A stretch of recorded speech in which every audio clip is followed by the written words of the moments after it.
विस्तार अधिकाऱ्यासह खोटा अॅट्रॉसिटीचा गुन्हा दाखल करण्यास मदत करणाऱ्या मंद्रुप पोलीस ठाण्यातील संबंधित पोलीस अधिकाऱ्यावर कारवाई करावी या मागणीसाठी गुंजेगाव येथील विकास सालुंके यांनी मंद्रुप अपर तहसील कार्यालयासमोर उपोषण सुरू केले आहे।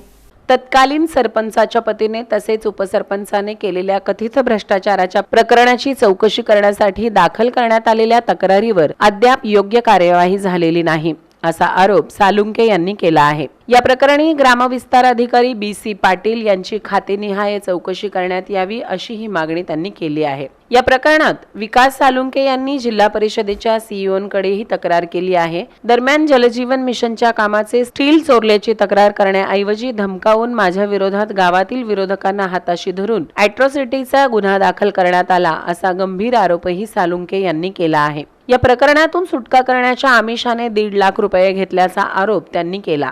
या प्रकरणातून मंद्रुप पोलीस ठाण्याचे सहाय्यक पोलीस निरीक्षक रवींद्र दशरथ चव्हाण यांचीही खातेनिहाय चौकशी करण्यात यावी अशी मागणी आंदोलकांनी केली आहे। संबंधित अधिकाऱ्यांवर चौकशी करून कारवाई होईपर्यंत उपोषण सुरू ठेवण्याचा इशारा त्यांनी यावेळी दिला। ग्रामपंचायत पातळीवरील कथित भ्रष्टाचाराची चौकशी तसेच अॅट्रॉसिटी गुन्ह्याच्या कथित गैरवापराबाबत प्रशासनाने तातडीने लक्ष घालावे अशी ही मागणी या आंदोलनातून करण्यात आली आहे।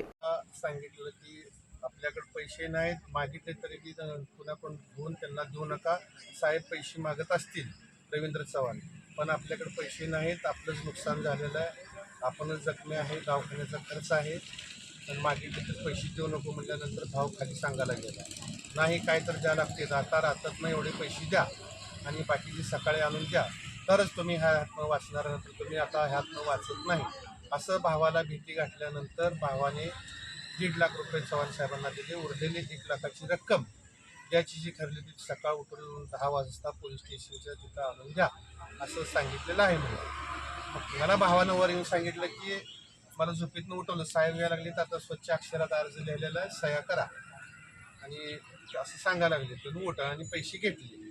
मी भावाला माझं तुम्ही व्हायला लागलं तेवढ्यात रवींद्र चव्हाण आत आले। हा सगळा प्रकार चालू असताना माझ्या गावातील 10-12 लोक, मी, माझा भाऊ हे सगळं त्यांचा पिक्चर बघत होते किंवा रवींद्र चव्हाण काय काय करायला लागले आणि एवढ्या उशीर 5 वाजेपर्यंत त्या ठिकाणी अडकून पडले की 6 वाजता ते 5:30 ते 6च्या दरम्यान त्या दवाखान्यातून मी गेले, ते रक्कम भावाकडून घेतल्यानंतरच केले। मी भावाला परत सांगितलेलं आहे की बाकीची रक्कम काय आता तू देऊ नको, मी दवाखान्यातलं डिस्चार्ज घेतल्यानंतर कायद्याच्या प्रक्रियेतून आपण बाहेर निघाल्यानंतर बाकीचा विषय आपण बोलू, तो फक्त साहेबांना जाऊन भेट, आपल्याकडं काय उर्वरित देणारी रक्कमसुद्धा नाही। माझ्या भावाला इथून पुढचं काय केलं, किती वाजता पैसे दिले, कसे दिले, काय सगळं भावाला माहिती आहे। मला जी भावानं सांगितलेलं आहे, मग माझी एकच मागणी आहे की रवींद्र चव्हाण यांनी दमदाटी करून पदाचा वापर करून माझ्या भावाकडून मजबूर केले पैसे देण्यासाठी आणि ते पैसे घेतलेत भावाकडून।